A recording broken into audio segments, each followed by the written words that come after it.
Muy buenas tardes, soy Eduardo Josué Quiroz Chacón, estudiante de la Facultad de Filosofía y Letras con licenciatura en Historia, modalidad virtual, módulo 614. El día de hoy voy a hablar de lo que fue el legado de la Guerra de los 7 años. Empecemos.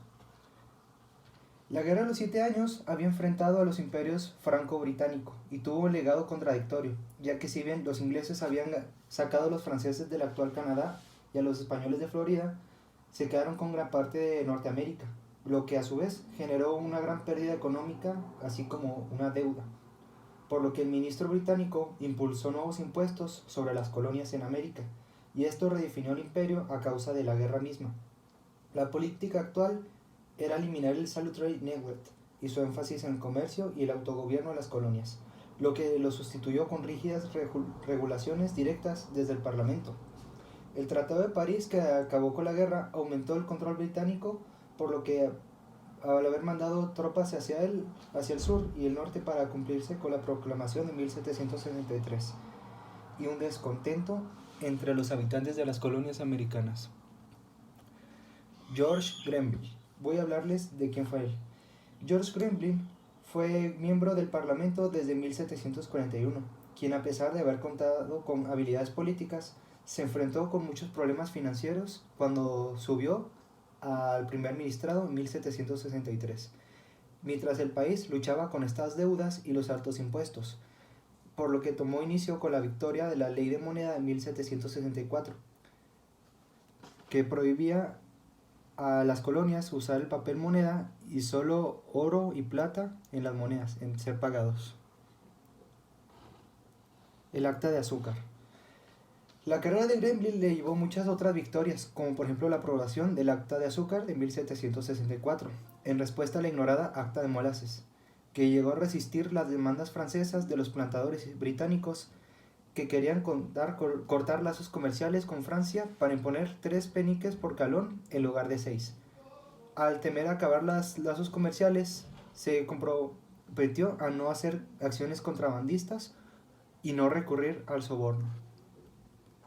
Las actas de navegación. Plantadores como Richard Blount admitieron la sujeción de las colonias a las actas de navegación, que restringía su manufactura y comercio. Aparecieron nuevos argumentos que negaban que las actas ciertamente favorecían a los comerciantes británicos y a los mismos manufactureros, llegando a comprender que las nuevas políticas podrían privarlos de sus derechos británicos, así como hizo el Comité de la Casa de Representadores de Massachusetts, el cual argumentó que los americanos eran súbditos de segunda del rey. El Stamp Act de 1765. Esta acta provocó la primera crisis del imperio. Si bien la primera estampilla para cubrir el coste militar en América podría requerir de los impuestos de los documentos, títulos de tierras, contratos, etc., lo que selló la conclusión de que los habitantes de las colonias se oponían a ellos en cuanto a ciertos motivos condicionales, lo que generó su descontento y posteriormente su oposición hacia él. Tanto Grenville como Franklin aparecen en escena dentro de la Asamblea del Congreso de 1754, a favor de una representación de América dentro del Parlamento británico. Si bien había una especie de representación virtual, los líderes mantuvieron su postura escéptica al respecto, por lo que la Casa de los Comunes logró la petición americana y que dicha propuesta sería enjuiciada en la corte de los vicealmirantes.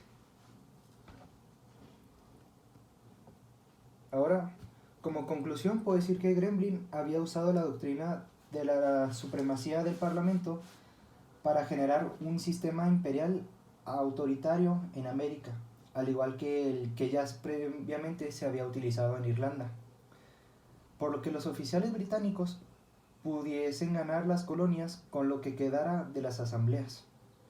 Este plan había provocado una confrontación entre los problemas adheridos a las consecuencias de la guerra, como los altos impuestos ya mencionados, los juicios con jurado, los cuartetos militares y la pregunta general del gobierno autónomo de las colonias. Muchos de estos eventos obviamente son previos a lo que fue la independencia de las 13 colonias, lo que hoy en día se conoce como los Estados Unidos de América. El aumento de los intereses y el aumento de la tasa de impuestos se debió especialmente, a su vez, a otros motivos que supusieron el aumento y la valoración de la corona y su sujeción a la misma. Como pudimos ver, muchas veces no se tomaba tan en serio a lo que eran las colonias, por lo que solo se le veía como simples productores de mercancías que favorecían al imperio. Posteriormente hubo otras rebeliones como la rebelión del té, donde en contra de unos impuestos que se habían puesto a la venta del mismo producto, se decidió por tirarlo por la borda. Y esto sería por mi parte. Muchas gracias por su atención.